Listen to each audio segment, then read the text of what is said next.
안녕하세요. 노니쌤의 홈메이드 엄마표 영어 노니쌤입니다. 엄마표 영어는 잘 진행하고 계실까요? 슬럼프, 즉 이게 맞나? 하는 시기가 분명 찾아올 거예요. 이때 우리가 반드시 지켜야 할 것, 그리고 버려야 할 것에 대해서 오늘은 이야기를 나눠보려고 합니다. 노니쌤의 홈메이드 엄마표 영어.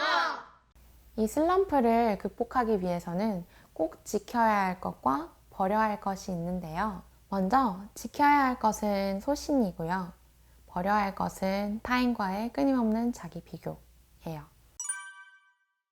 제가 다른 분들과 너무 비교하지 마세요 라고 이야기를 하면 약간 남의 이야기 듣는 것처럼 좀 먼 이야기 같아서 오늘은 제 이야기를 잠깐 해드리려고 해요.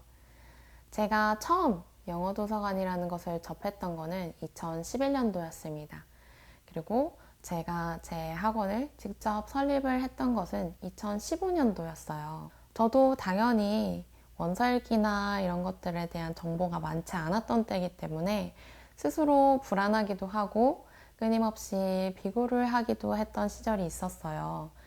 근데 타인과의 비교는 사실 굉장히 일시적인 위안을 주는 것 뿐이에요. 이걸로 인해 내가 뭔가 확신을 갖거나 내 불안이 영영 잠재워지지 않더라고요. 그렇다면 이 불안은 어떻게 해서 해소가 되느냐 하면 내가 스스로에 대한 확신과 믿음이 있을 때 잠재워지는 것이라고 말씀을 드리고 싶어요. 그래서 소신을 지키는 것이 중요하다고 거듭 말씀을 드리고 싶습니다. 엄마표라고 해서 엄마가 모든 것을 다 떠안을 필요가 없다고 말씀을 드리고 싶어요. 엄마는 감독의 역할이지 선수의 역할이 아닙니다. 무슨 말이냐 하면 우리가 축구 감독이 직접 모든 경기를 뛰지 않잖아요. 감독은 지시하고 알려주는 역할이지 직접 경기를 뛰는 사람이 아니에요. 우리가 명심해야 하는 것은 경기를 뛰는 주체는 자녀, 아이라는 것이에요. 엄마는 일일이 다 시키고 지시하는 역할이 아닌 아이가 스스로 선택을 할 수 있게끔 잘 이끌어 주시고 아이가 잘 했을 때 적절한 보상을 통해서 보상도 해주시고 혹은 잘못했을 때에는 개입하셔서 조금 다시 길을 찾을 수 있도록 정비할 수 있도록 도와주시는 역할이에요. 여기서 적절한 보상이라는 것은 물질적인 것을 의미하지 않아요. 보통 많은 분들이 너 이거 다 했고 이번 시리즈 다 끝나면 엄마가 뭐 사줄게 라는 이야기를 통해서 아이들에게 보상을 해주시기도 하는데요. 사실 이러한 보상은 그렇게 오래 가지도 않고 강력한 자극이 되지 않습니다. 저는 물질적인 보상보다도 스스로 성공을 경험하면서 뇌에서 도파민이 잔뜩 나오게끔 도와주시는 게 더 효과적인 방법이라고 말씀을 드리고 싶어요. 저희 아이들을 예시로 잠깐 들어볼게요. 저희 원에서는 단어 시험을 100점을 맞으면 단어의 개수나 잘함에 따라서 골라 먹을 수 있는 간식이 다른 룰이 있어요. 그런데 사실 시중에서 쉽게 구할 수 있는 것들이고 언제나 엄마한테 사달라고 하면 사 먹을 수 있을 정도의 간식들이에요.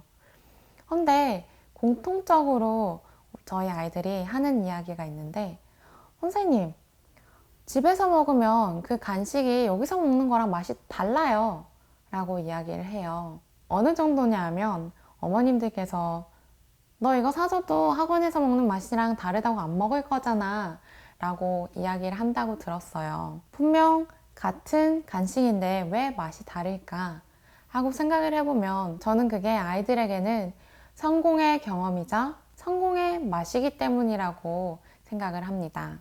다음으로 교육관을 확실하게 하시고 아이에게도 명확한 규칙을 세워주시는 게 중요합니다. 저 같은 경우에는 새로운 학생이 들어왔을 때 가장 먼저 아이와 만들어간 게 숙제 습관이에요. 숙제는 선생님과의 약속이고 반드시 지켜야 할 것이라는 것을 아이들이 인지를 할 수 있도록 도와주고 있는데요. 어린 아이들일수록 당연히 하고 싶은 것과 해야 하는 것을 구별할 줄 모릅니다. 하기 싫으면 하지 않고 하고 싶으면 하는 게 인간의 본능이기 때문이죠.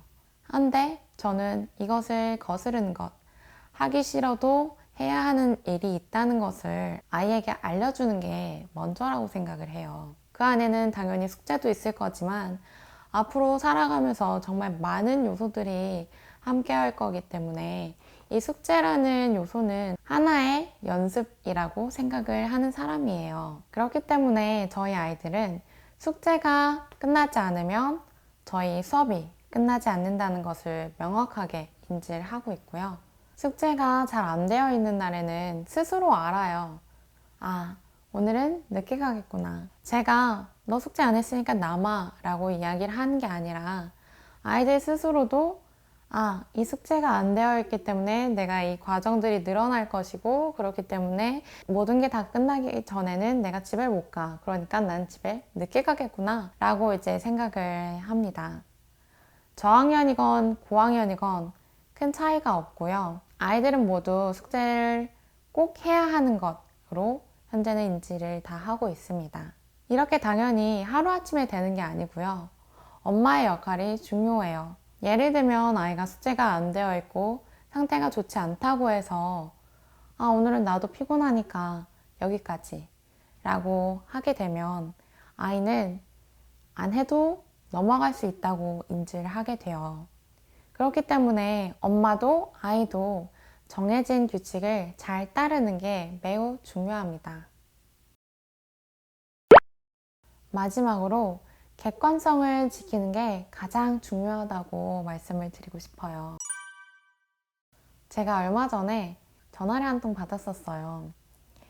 라이팅이 부족해서 이제 저한테 라이팅을 교육을 받고 싶다는 내용이었는데 아이의 글에 서론, 본론, 결론이 없다는 이야기였어요.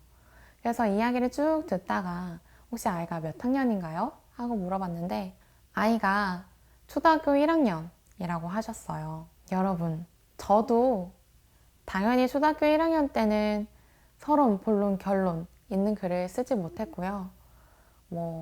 아마도 저희 부모님 세대, 저희 세대, 그리고 현재 아이들도 1학년에 서론, 본론, 결론이 명확한 글을 쓸 수 있는 아이는 거의 없을 거예요.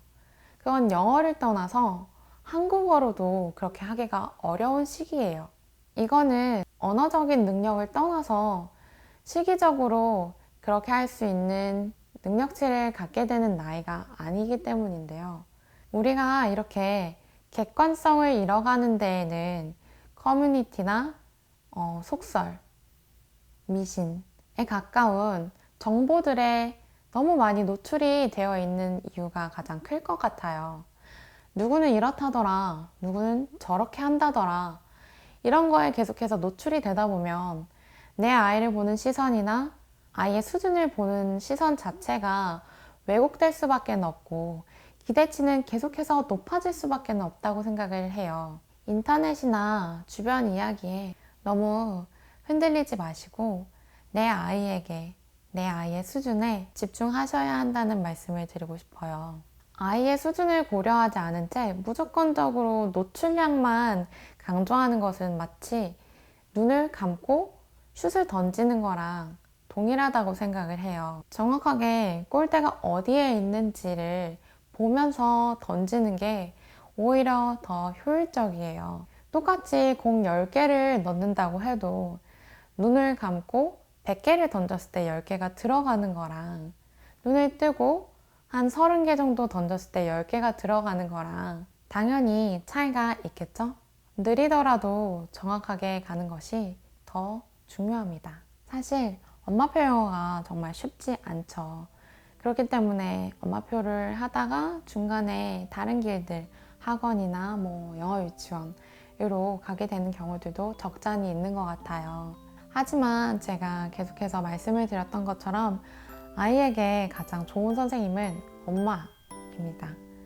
그러니 제 영상을 시청하시는 엄마표를 하고 계신 분들은 주변의 이야기나 정보로부터 너무 많이 흔들리지 마시고 소신을 잘 지키시면서 저랑 같이 즐겁고 정확하게 엄마표 영어를 계속해서 진행하셨으면 좋겠습니다.